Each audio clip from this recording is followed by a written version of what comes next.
Welcome to deep, dark depths, where the shadows whisper secrets and the cold wind carries stories of unspeakable, ancient horror. The storm had been raging for 4 long days, burying my small world under a thick, suffocating blanket of white snow. I have lived alone on this mountain for years, seeking peace, but tonight the isolation felt heavier than it ever had.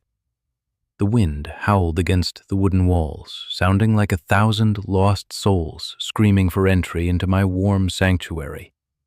My grandfather's old rifle was my only companion, a silent guardian that I hoped I would never have to use tonight.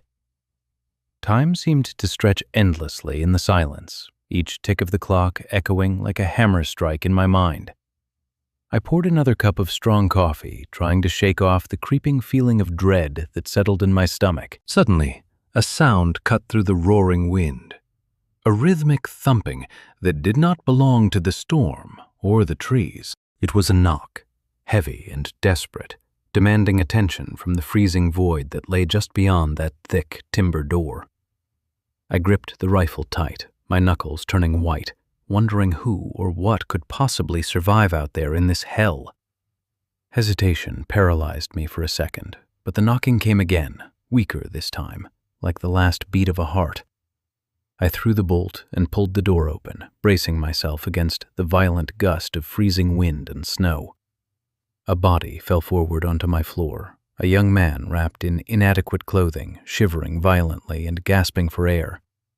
Instinct took over as I dragged him inside and slammed the door, shutting out the deadly cold of the mountain night. He was young, maybe 20 years old, but his face was a mask of sheer terror and hypothermia-induced exhaustion. His pulse was thready and weak, fluttering like a trapped bird against his cold skin, barely holding on to life. I grabbed every blanket I could find, wrapping him up like a cocoon and dragging him closer to the fireplace. He coughed, a wet and rattling sound, and his eyes snapped open, filled with a wild, primal kind of fear. That was when I saw it, a dark, crimson stain spreading rapidly across the side of his torn and dirty jacket. I lifted his shirt to inspect the damage, expecting a cut from a fall, but what I found was far worse.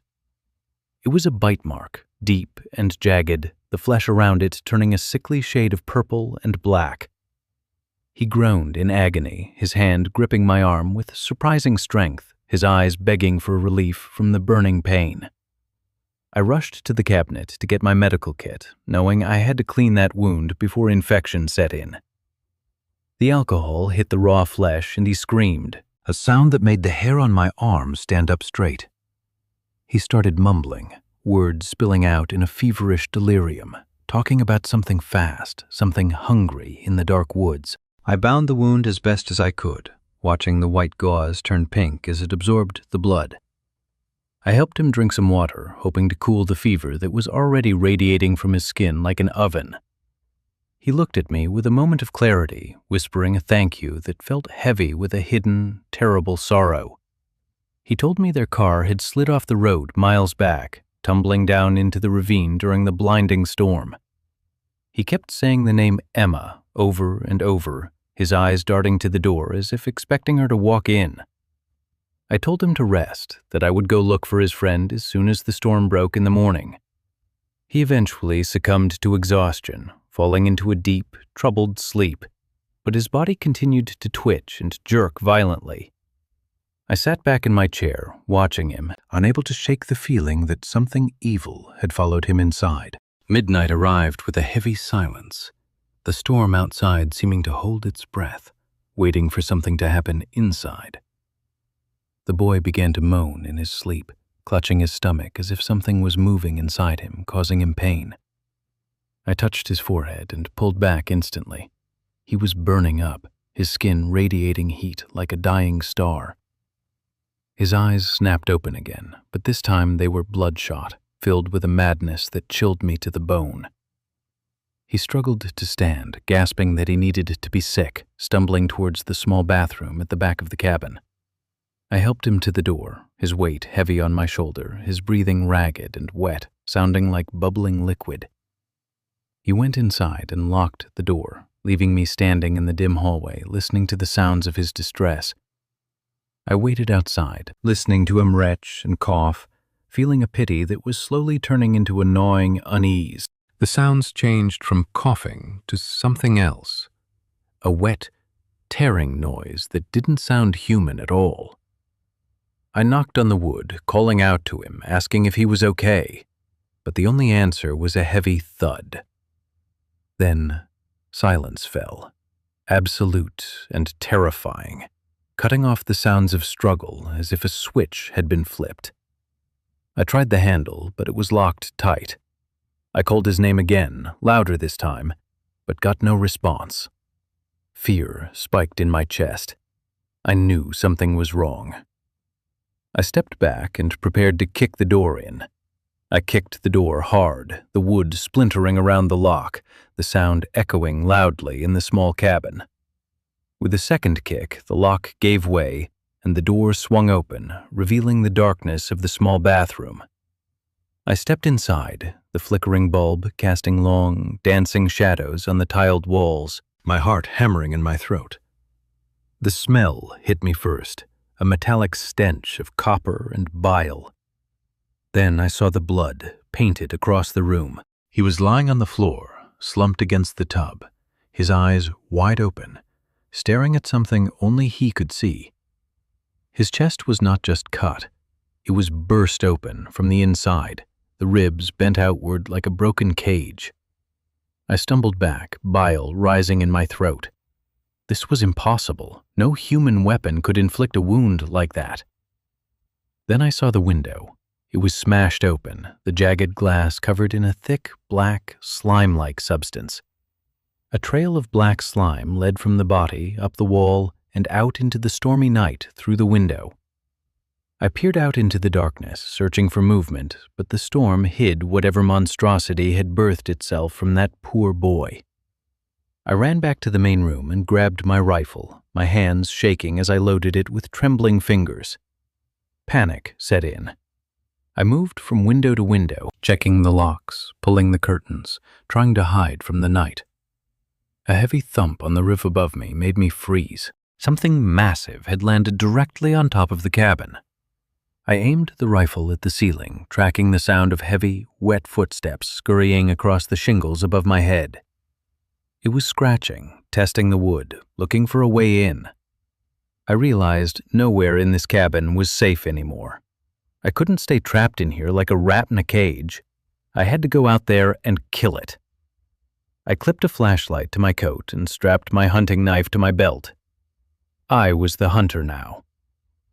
I stepped out into the blizzard, the cold wind biting my face, the flashlight beam cutting a cone through the snow.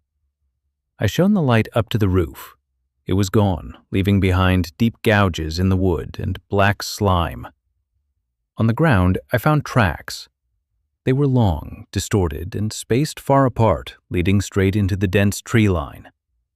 I followed the trail, the snow crunching under my boots, leaving the safety of the cabin lights far behind me. The forest was a nightmare of shifting shadows and groaning trees, every movement looking like the creature waiting to strike.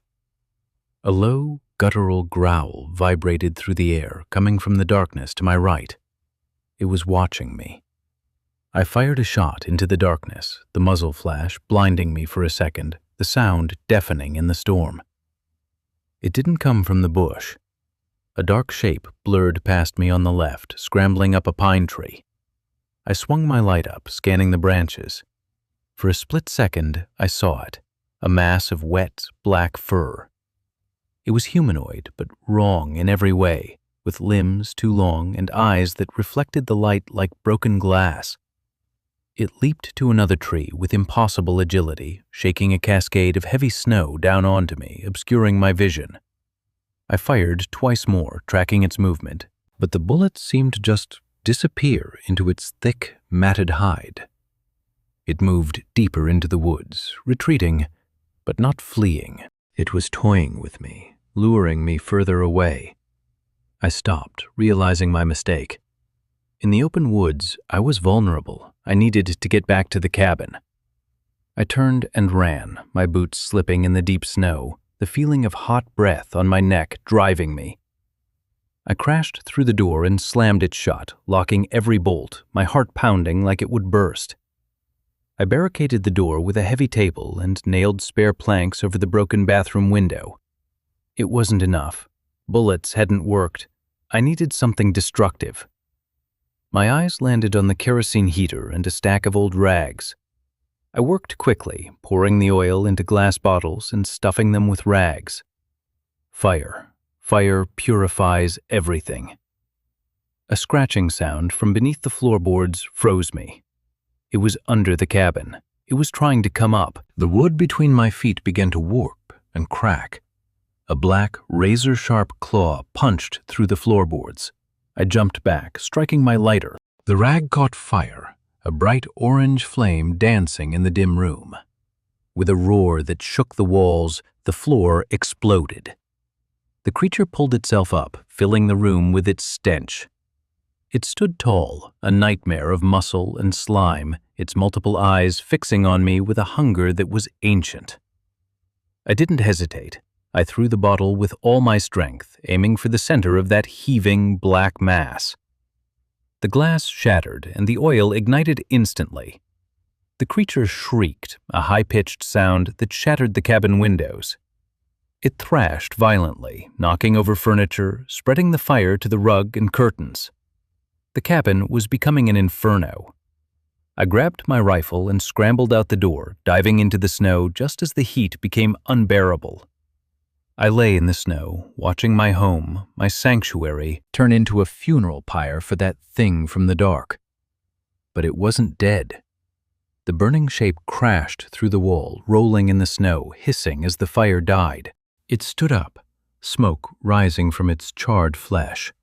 It was wounded, weak, but it was still alive and furious.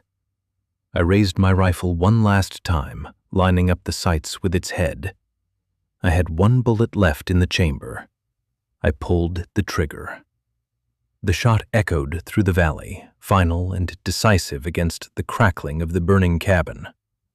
The monster crumbled, collapsing backward into the snow, its reign of terror finally ended by lead and fire. I lowered the gun, my body shaking with adrenaline and cold. It was over. I had survived the night. I watched the flames consume my home, the heat keeping me alive as the blizzard continued to rage around me. Then, a memory struck me like a physical blow. The boy's words. He wasn't alone. He had mentioned a girl. From the darkness of the forest, a scream answered the crackling fire. It was identical to the creature's shriek. Emma. There was another one out there, and it knew where I was. The nightmare had only just begun. I didn't run. I couldn't run. I reloaded my rifle and walked towards the trees to meet my fate. Thank you for watching Deep Dark Depths. Some doors should never be opened. Sleep well, if you can. The snow covers all secrets eventually, but some secrets refuse to stay buried in the cold earth. Nature returns to silence, indifferent to the violence it just witnessed. The cycle of predator and prey continues. The fire dies down, leaving only ash and memories. Warmth is fleeting, but the cold is eternal. New tracks appear, fresh and hungry. The story never truly ends. It just moves to a new victim. Subscribe to Deep Dark Depths for more tales from the abyss. We are waiting for you in the dark.